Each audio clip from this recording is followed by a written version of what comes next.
Bonjour Yael Braun-Pivet. Bonjour. Bonjour. 7 humanitaires qui livraient de la nourriture aux Palestiniens ont été tués par une frappe israélienne à Gaza. Parmi eux, des étrangers d'origine britannique, américaine, australienne et polonaise. Quelle est votre réaction ? C'est un nouveau drame qui se produit. Des gens qui sont là pour aider de façon désintéressée ont perdu la vie. Donc il faut s'associer évidemment à la douleur de leur famille. Il faut absolument que la résolution qui vient d'être votée aux Nations Unies soit appliquée. Un cessez-le-feu ? La résolution prévoit 3 choses, un cessez-le-feu, un accès à l'aide humanitaire et la libération de l'ensemble des otages. Je pense que ces 3 points sont évidemment partagée par tout le monde puisqu'elle a été enfin votée. Il était temps qu'une résolution passe et rassemble l'ensemble de la communauté internationale. Il faut maintenant qu'elle s'applique au plus vite. Si on ajoute les infos qui sont tombées ces dernières 24 heures, il y a donc ces humanitaires qui ont été tués. Une frappe israélienne aussi sur une annexe de l'ambassade d'Iran à Damas, ça fait 11 morts. Et enfin l'annonce par Benyamin Netanyahou de l'interdiction de la chaîne arabe Al Jazeera en Israël car jugée terroriste. Clairement, est-ce qu'Israël va trop loin ? La situation est catastrophique, on le voit bien. On a Israël qui a subi la pire attaque terroriste de son histoire. En même temps, il y a une riposte sur Gaza qui fait les dégâts que l'on voit tous et que l'on déplore tous. Donc il faut maintenant qu'on arrive à trouver une solution pour sortir de ce conflit.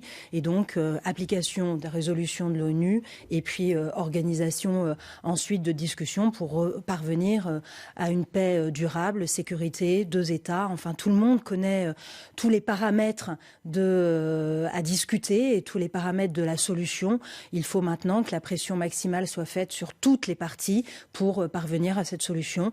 Et à nouveau, application de cette résolution de l'ONU.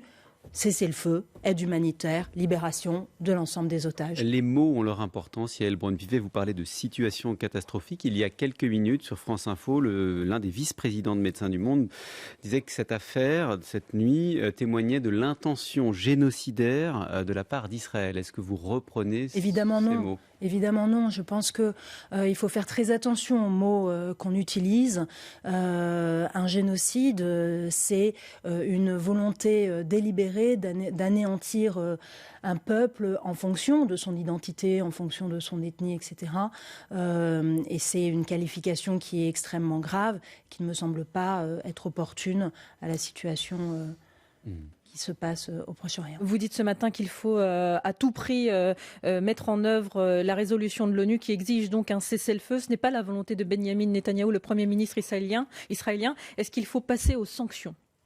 Écoutez, je vous ai dit quelle était la position qui était la mienne et je m'en arrêterai là.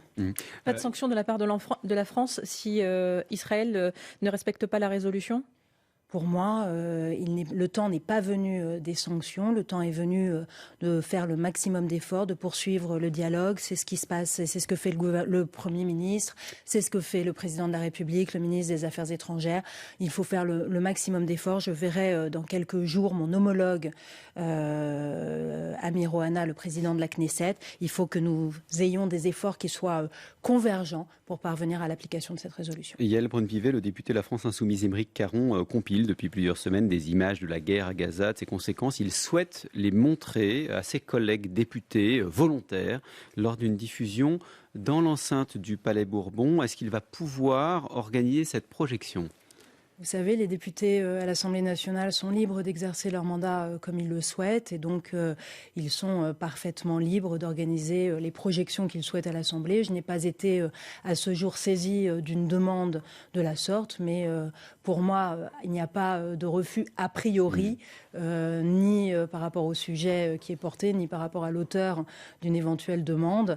Les seules restrictions que je peux apporter concernent ce qui peut toucher à la sécurité et du Palais Bourbon, à l'ordre public. J'en suis responsable. C'est ce qui m'avait conduit, lorsque l'on avait diffusé le documentaire sur Gaza, à refuser l'entrée à l'Assemblée nationale de personnes qui étaient fichées comme étant des personnes appartenant à des organisations terroristes. Mais là s'arrête mon pouvoir. Et là, ce sont des images que vous souhaiteriez voir ? Écoutez, moi, je ne participe pas en général à ce genre de projection. Je n'avais pas vu non plus les images qui avaient été projetées sur le crime du Hamas lorsqu'elles l'avaient été à l'Assemblée nationale. Yael Braun-Pivet et Émeric Caron dit qu'il faut aussi voir, je cite, les atrocités commises par l'armée israélienne. Vous avez beaucoup été critiqué il y a quelques mois après avoir effectué votre déplacement en Israël, pendant lequel vous aviez affirmé un droit inconditionnel à se défendre. Vous revenez sur vos mots aujourd'hui, vous le regrettez ? Mais je ne reviens pas sur mes mots. Les mots inconditionnels, je les ai déjà expliqués à de multiples reprises. Si vous voulez, je peux le refaire aujourd'hui sur votre plateau. Mais je pense que mes propos étaient très clairs et mes intentions également. Yael Braun-Pivet, vous revenez d'un voyage à Kiev avec une délégation de députés. Vous vous êtes exprimé devant la représentation nationale ukrainienne. Et face à elle, vous avez dit, je cite, « Rien n'est a priori exclu de ce qui pourrait s'avérer nécessaire pour soutenir l'Ukraine ». Ça veut dire quoi ? Alors déjà, il était très important et il est important de soutenir l'Ukraine dans la durée. C'était le sens de mon déplacement. J'ai été à Kiev et vous l'avez rappelé, j'ai pu m'exprimer devant la Rada, donc devant la représentation nationale ukrainienne. Je me suis également entretenue avec les membres de l'opposition parce que c'est important lorsque l'on représente l'Assemblée nationale et le peuple de pouvoir avoir cette vision élargie des différentes forces politiques. Je me suis également rendue à Odessa, qui est une ville qui est martyr. La ville portuaire. Et il était très important pour nous, avec ma délégation, d'être au plus près de ce qui se passe, parce qu'on a tendance à oublier que là-bas, la guerre fait rage. Qu'est-ce que vous avez appris ? Qu'est-ce que vous avez entendu que vous ne saviez pas ? Bien déjà, j'ai ressenti des choses. Vous savez, il y a des dossiers, il y a des chiffres, c'est très froid. Et puis, lorsque vous êtes sur place, que vous avez des alertes aériennes, qu'on vous place immédiatement dans des abris, qu'on vous réveille au milieu de la nuit pour vous placer dans un abri. Vous, ça ne vous est pas arrivé pendant votre Si, ça m'est arrivé. C'est pour ça que je vous le dis, ça m'est arrivé. À Kiev, nous avons été réveillés 3 fois pendant la nuit, dont une où on nous a demandé de descendre dans l'abri. Et à Odessa, nous avons passé notre temps à jouer au chat et à la souris entre les alertes et les abris. Et justement, j'ai fait un briefing avec le vice-amiral de la marine ukrainienne dans l'abri de la marine ukrainienne. J'ai fait une conférence de presse dans un abri avec mon homologue Ruslan Stefanchuk. Donc nous avons vécu en direct ce qui se passe aujourd'hui en Ukraine, c'est-à-dire des missiles qui arrivent quotidiennement, des attaques de drones, des populations qui sont traumatisées. J'ai visité l'école française à Kiev où les abris ont été aménagés en salle de classe. Imaginez-vous des enfants qui font l'école aujourd'hui à Kiev dans des abris. Yael Braun-Pivet, vous êtes avec nous jusqu'à 9h sur France Info. On vous retrouve juste après le fil info. Il est 8h41. Mathilde Romagnan. Nouvelle grève des enseignants aujourd'hui contre les groupes de niveau. Une mesure prévue à la rentrée de septembre prochain pour les 6e et 5e en maths et en français. Les syndicats demandent aussi des hausses de salaire. C'est la première fois que des humanitaires étrangers sont tués dans la bande de Gaza. 7 employés de World Central Kitchen ont été tués hier dans une frappe israélienne, selon l'ONG américaine d'aide alimentaire. Elle annonce ce matin suspendre ses activités dans l'enclave palestinienne. 2 départements de Bourgogne restent en vigilance rouge au cru ce matin, Lyon et la Saône-et-Loire. La montée des eaux a atteint des niveaux exceptionnels par endroits hier. La Côte d'Or, elle, repasse en orange. 7 autres départements sont concernés par cette vigilance en Bourgogne et en Nouvelle-Aquitaine. Début aujourd'hui au Havre du procès du naufrage du chalutier Braise. 5 personnes, dont un sauveteur de la SNSM, sont jugées pour homicide involontaire. En janvier 2021, 3 marins sont morts dans le naufrage de ce chalutier lors de son remorquage. France Info. Le 8-30 France Info, Jérôme Chapuis, Salia Bracchia. Toujours avec la présidente de l'Assemblée nationale, Yael Braun-Pivet, vous nous racontiez juste avant le fil info votre déplacement à Kiev, à Odessa, sous la menace des bombardements. Face à la représentation nationale ukrainienne, vous avez déclaré « Rien n'est a priori exclu de ce qui pourrait s'avérer nécessaire pour soutenir l'Ukraine ». Ça voulait dire quoi ? Ça signifie que l'Ukraine a besoin de notre soutien, du soutien français, du soutien européen, du soutien des Américains, du soutien du monde dans la durée. On ne peut pas laisser Vladimir Poutine gagner. On ne peut pas les laisser continuer à commettre ces crimes de guerre. Il y a des déportations d'enfants. Il y a eu des viols collectifs. Il y a des massacres de population. Cela met en danger non seulement la sécurité de l'Europe, ça met en danger la sécurité du monde, la stabilité internationale, et nous ne pouvons pas laisser faire. Et donc, effectivement, il faut que les efforts aux côtés de l'Ukraine se poursuivent. J'ai lu avec plaisir que le ministre des Armées comptait envoyer à nouveau beaucoup de chars, notamment pour permettre à l'Ukraine de défendre sa ligne de front qui fait près de 1000 kilomètres. Mais il faut effectivement que les coalitions, artillerie, munitions, que nous puissions continuer à leur produire des défenses, notamment anti-aériennes. Je vous parlais des missiles et des drones qui arrivent quotidiennement sur tout le territoire ukrainien. Ils ont besoin de se défendre et nous avons besoin d'être à leur côté. Quand on vous pose la question, quand on n'entend rien n'est à exclure, on pense troupe au sol. Mais aujourd'hui, il est évident qu'il n'y a pas besoin et qu'il ne faut pas envoyer de troupes au sol aujourd'hui. Mais ce que l'on dit, c'est que rien doit être exclu. A priori, parce qu'on ne sait pas du tout comment le conflit va évoluer. Il y a des territoires, nous, ce qu'on nous dit, c'est que les territoires proches de l'Ukraine sont parfois survolés brièvement par des drones, par des missiles. On parle de la Pologne, on parle de la Moldavie, etc. Moi, je ne sais pas ce que demain va faire Poutine dans sa folie meurtrière et agressive vis-à-vis de l'Ukraine. Il ne faut pas être naïf vis-à-vis de ce qui se passe aujourd'hui. Et donc, il faut être prêt à tout. Et c'est le sens, je crois, de la position française. Moi, ce que je peux vous dire, c'est que j'en ai profité pour avoir des entretiens avec mes homologues aussi polonais et moldaves. Je peux vous dire que la position de la France est saluée parce qu'ils voient ce qui se passe et ils ont besoin d'un soutien très ferme. Et c'est aujourd'hui le cas de la France et des Européens et c'est ce dont l'Ukraine a besoin aujourd'hui. Yael Braun-Pivet, il faut qu'on parle des impôts, il faut d'abord qu'on parle du budget, parce que ce budget 2024, adopté par l'Assemblée à la fin de l'automne, il était bâti sur une hypothèse de croissance d'1,4%. Moins de 2 mois après, cette prévision a été abaissée à 0,9%. Est-ce que la loi de finances présentée aux députés par Bercy était sincère ? Je vous pose la question parce que la droite dit que le gouvernement a menti. Alors oui, les prévisions de croissance, effectivement, étaient un tout petit peu dans les prévisions supérieures à ce que nous avons eu.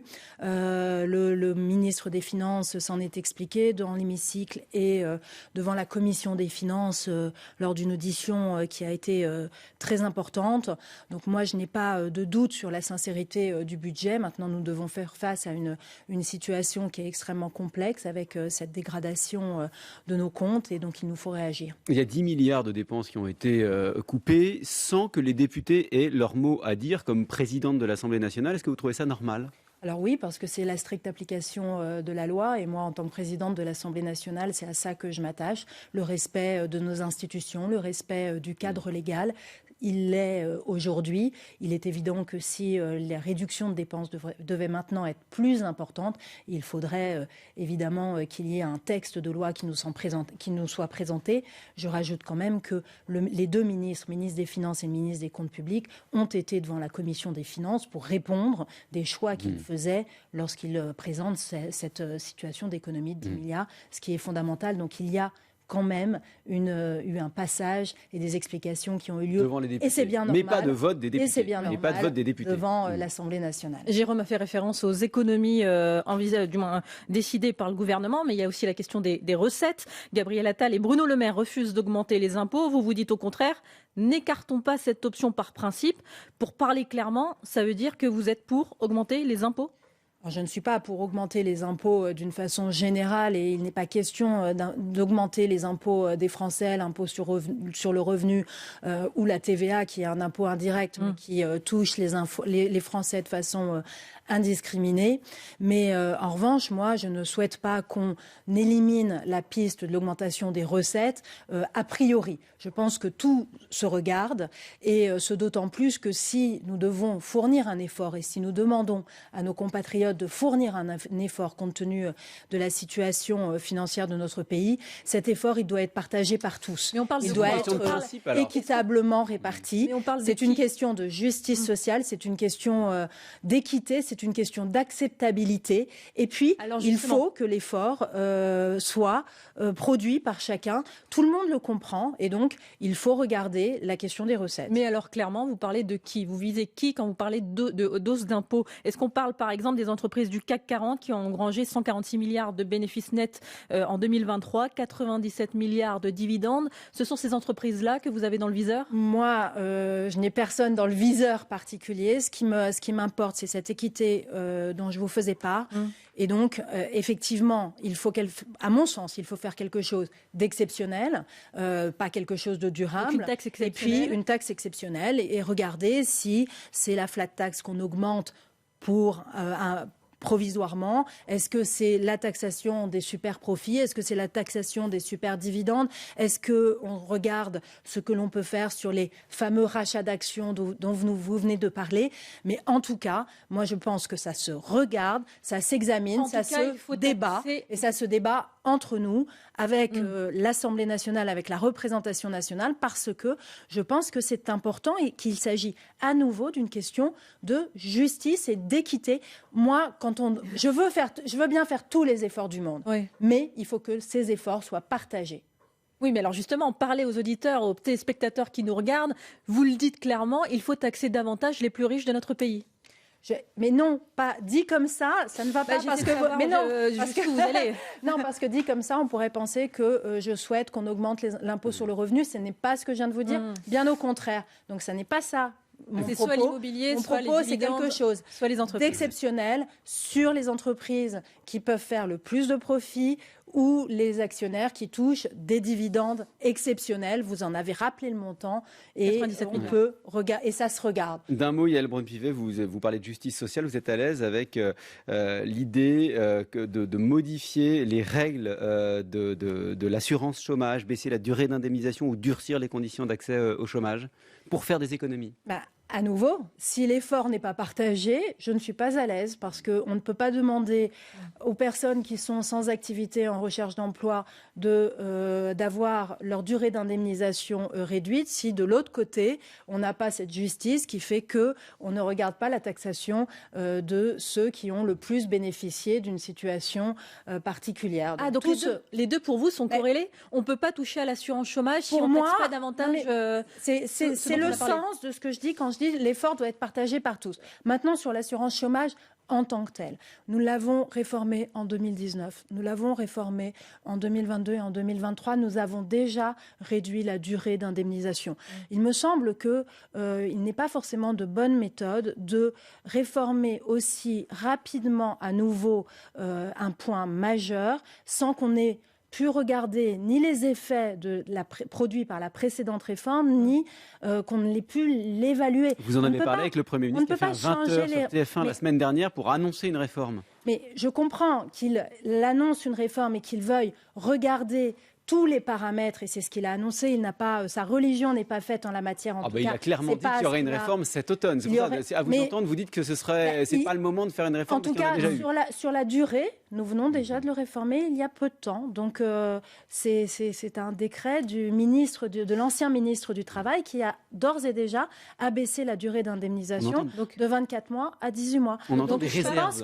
Il ne faut pas toucher des paramètres aussi importants aussi rapidement sans avoir évalué la réforme précédente. On touche pas à la durée, à la stabilité de notre législation et de nos règles. Je pense que c'est important. Après, moi, j'ai regardé un petit peu les taux de chômage. Lorsque l'on regarde sur le territoire national, effectivement, la situation est meilleure, mais ça varie du simple au double. Vous avez des départements qui sont à quasi 5% de taux de chômage. Vous avez des départements qui sont encore à plus de 10%. Donc il faut faire attention aussi parce que les situations ne sont pas égales sur le territoire. Donc il faut continuer à travailler sur la formation professionnelle, continuer à travailler sur la réindustrialisation de nos territoires, sur la reprise économique, sur tout ce qui est autour, le logement, la mobilité, etc.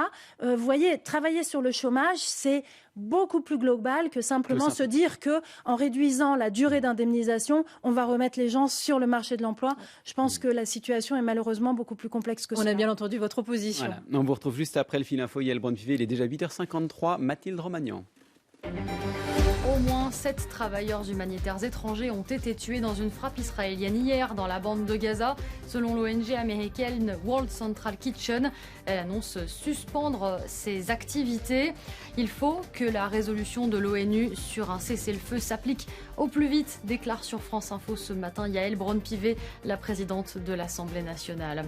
Opacité et manque de contrôle de financement dans l'enseignement privé, c'est ce que montre un rapport parlementaire. Il sera remis aujourd'hui devant la commission éducation de l'Assemblée nationale. Ce rapport pointe le manque de transparence concernant les fonds publics alloués aux établissements scolaires privés. Il est envoyé à partir d'aujourd'hui et pendant tout le mois d'avril. Le chèque énergie va arriver au domicile de 5 600 000 ménages modestes. Une aide de l'État pour payer ses factures de gaz ou d'électricité ou pour faire des travaux énergétiques. Le gouvernement lance une campagne de sensibilisation à l'autisme à l'occasion de la journée mondiale consacrée à ce trouble. Aujourd'hui, 3 clips seront diffusés. On compte en France 700 000 autistes selon la ministre des Personnes handicapées. France Info. Le 8-30 France Info, Jérôme Chapuis, Salia Braclia. Et Yael Braun-Pivet, la présidente de l'Assemblée nationale, vos collègues du Sénat ont rejeté l'accord de libre-échange avec le Canada le 7 ans. Il n'y aura pas de vote dans l'immédiat à l'Assemblée, en tout cas pas avant les européennes. C'est ce que souhaite le gouvernement. Est-ce que vous êtes d'accord avec ça ? Oui, on voit que le débat a un peu dérivé sur le sujet et donc je pense qu'il est temps de reposer les choses, de mieux objectiver ce qu'il y a dans cet accord, les bénéfices et les inconvénients de l'accord pour que les parlementaires dans leur ensemble aient des éléments qui leur permettent de s'exprimer en toute objectivité. Donc je pense que ça vaut le coup de mettre un petit peu de pause là-dessus et d'objectiver les choses. Et je note qu'il y a notamment une mission qui va être lancée réunissant des parlementaires à la demande du gouvernement pour justement regarder cela de plus près, travailler sur les questions des clauses miroirs, etc. Donc je pense qu'il y a beaucoup de fantasmes autour de ce type d'accord. On les met souvent tous dans le même sac. Il ne faut pas. Cet accord-là, moi, me semble bon. C'est un accord avec un pays allié. C'est pas bizarre ce qui se passe quand on sait que cet accord, ce traité est en application depuis 7 ans maintenant, appliqué provisoirement, alors que l'Assemblée nationale n'a pas eu son mot à dire. Mais parce que, vous savez, la plupart... Et là, il y a la possibilité de le faire et on dit non, on repousse. Non, mais la plupart des clauses de l'accord sont des clauses qui concernent des compétences exclusivement de l'Union européenne. Donc en fait, s'il n'y avait pas quelques clauses qui devaient être ratifiées par les parlements, l'accord de toute façon s'appliquerait parce que l'accord a été voté par le Parlement européen. Donc maintenant, je pense que les débats ont lieu dans tous les États nationaux. C'est le cas chez nous. On a vu la façon dont s'est déroulé le débat. J'observe quand même, et c'est intéressant, que lorsque le texte a été voté au Parlement européen, la plupart des députés européens LR ont voté pour l'accord. Donc là, pour vous, il y a de la manœuvre politicienne. Il faut réussir à apaiser les choses, à objectiver les choses. Moi, je ne veux pas que sur des accords de cette importance qui profitent aujourd'hui à notre agriculture, à notre industrie, on l'instrumentalise à un moment où on a une campagne européenne qui fait que les sujets du commerce international sont sur la table. Il ne faut pas confondre CETA et Mercosur, il ne faut pas confondre tous les sujets. Donc c'est la raison pour laquelle moi je pense qu'il est bien de faire une pause, d'objectiver les choses et de continuer à travailler. Mais quand même, vous êtes présidente de l'Assemblée, Yael Braun-Pivet. Il n'y a pas un problème démocratique derrière tout ça. Votre tête de liste aux européennes, Valérie Ayé, a expliqué ici même sur ce plateau que même en cas de refus des deux assemblées, du Sénat et de l'Assemblée nationale, le CETA pourrait s'appliquer. Ça, c'est l'application de la loi.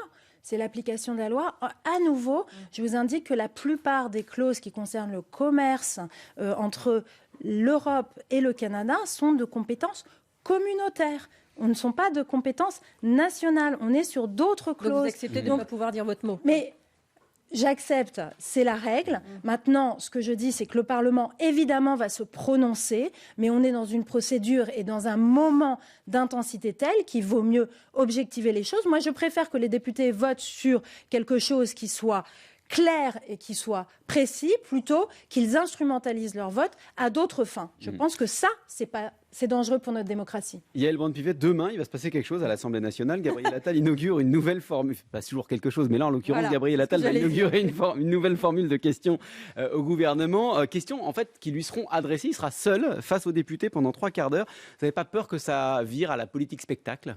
Alors c'est une proposition que j'avais faite lorsque j'ai décidé de réformer les questions au gouvernement. J'avais proposé plusieurs formats, dont celui-là, que le Premier ministre a accepté.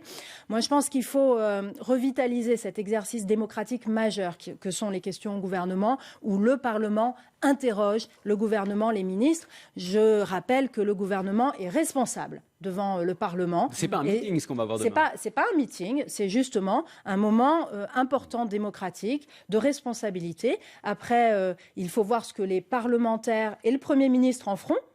Moi, je ne souhaite pas évidemment que ce soit un meeting, mais c'est pas l'objectif et je ne pense pas que ce soit l'intention du Premier ministre. Après, il s'agit vraiment d'une expérimentation. Moi, je suis partisane de cela. Testons des choses, évaluons-les et regardons après collectivement avec l'ensemble des groupes politiques si cela apporte quelque chose à notre démocratie ou pas. Donc nous verrons bien, mais en tout cas, moi je suis très enthousiaste à l'idée de tester ce nouveau format des questions au gouvernement. Merci Yael Braun-Pivet, présidente de l'Assemblée nationale. Vous étiez l'invitée du 8h30 France Info.